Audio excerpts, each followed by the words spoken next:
Good morning అండి. ఎవరో ఒక టాపిక్ 1945 వేవెల్ ప్రణాళిక. వేవెల్ ప్రణాళిక, దీనికి మరొక పేరు సిమ్లా ప్రణాళిక. సిమ్లా ప్రణాళిక దీనికి మరొక పేరు. సో ఇది ఎందుకు ఏంటి అనేది ఒకసారి చర్చిస్తాం. భారతదేశ వైస్రాయి లార్డ్ వేవెల్ బ్రిటన్ దేశం నుంచి భారతదేశంకి వచ్చాడు. ఈ ప్రణాళిక ఒక ముఖ్య ఉద్దేశం ఏంటంటే ఎలాగైనా సరే రెండో ప్రపంచ యుద్ధంలోకి భారతీయుల్ని ఎంట్రీ చేయించాలి అనేది ఈ ప్రణాళిక ముఖ్య ఉద్దేశం. అందుకని దీన్ని వేవెల్ ప్రణాళిక, సిమ్లా ప్రణాళిక అని అన్నారు.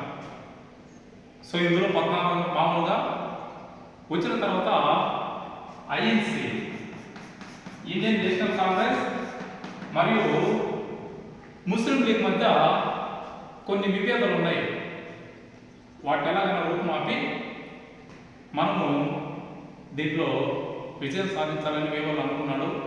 అలా వచ్చింది. ఈ ప్రణాళిక 1945 జూన్ నెలలో 25 జరిగింది. సో వెరీ ఇంపార్టెంట్ అండి ఇది.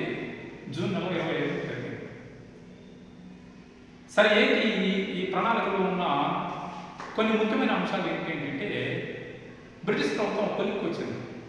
ఏంటంటే భారతదేశంలో ఉన్న అన్ని ప్రభుత్వ రంగాల్లోనూ భారతీయులకి అవకాశం కల్పిస్తాం, ఒక రక్షణ శాఖ మినహాయించి. బాగా గుర్తుపెట్టుకోవాలి, ఒక రక్షణ శాఖ మినహాయించి. ఈ రక్షణ శాఖ ఎవరు ఆధీనంలో ఉంటుందంటే బ్రిటిష్ వాళ్ళ ఆధీనంలోనే ఉంటుంది. ఎందుకంటే ఇదే కీలకమైన శాఖ. మిగతా అన్ని సుమారు 14 శాఖలు ఉన్నాయి. ఈ 14 శాఖలు మాత్రం భారతీయులకే చేస్తారు. ఇందులో ముస్లిమ్స్ 6 శాఖలు ఇస్తాం, ఎందుకంటే వాళ్ళని కూడా డిస్టర్బెన్స్ చేయకూడదు. ముస్లిమ్స్కి 6 శాఖలు ఇస్తామని చెప్పి వేవెల్ ప్రణాళికలో డిస్కస్ చేయడం జరిగింది. అందుకు మీరు బ్రిటిష్ ప్రభుత్వం తరఫున రెండో ప్రపంచ యుద్ధంలో పార్టిసిపేట్ చేయాలి. ఇది కాన్సెప్ట్. ఇక్కడ మరొక అంశం ఏంటంటే ముస్లింలకు 6 శాఖలు అన్నప్పుడు మహమ్మద్ అలీ జిన్నా ఒక పాయింట్ లేవదీశాడు. ఏంటి ఆ పాయింట్ ఏంటంటే ముస్లిం ప్రాంతాలు ఉండే చోటనే మాకు 6 శాఖలు కల్పించాలి, భారతదేశం మొత్తం వద్దు అన్నాడు. ముస్లిం ప్రాంతాలు ఎక్కడ, ఎందుకంటే పాకిస్తాన్, ఈ పంజాబ్ ఏరియాలు, దానికి ఇండియన్ నేషనల్ కాంగ్రెస్ ఒప్పుకోలేదు. అలా ఈ సమావేశాలు ఎక్కడ జరిగినాయంటే భారతదేశ వేసవి రాజధాని, అప్పట్లో భారతదేశ వేసవి రాజధాని సిమ్లా. వేసవి రాజధాని సిమ్లా, అందుకని దీన్ని సిమ్లా ప్రణాళిక, సిమ్లా సమావేశం అని కూడా అంటారు.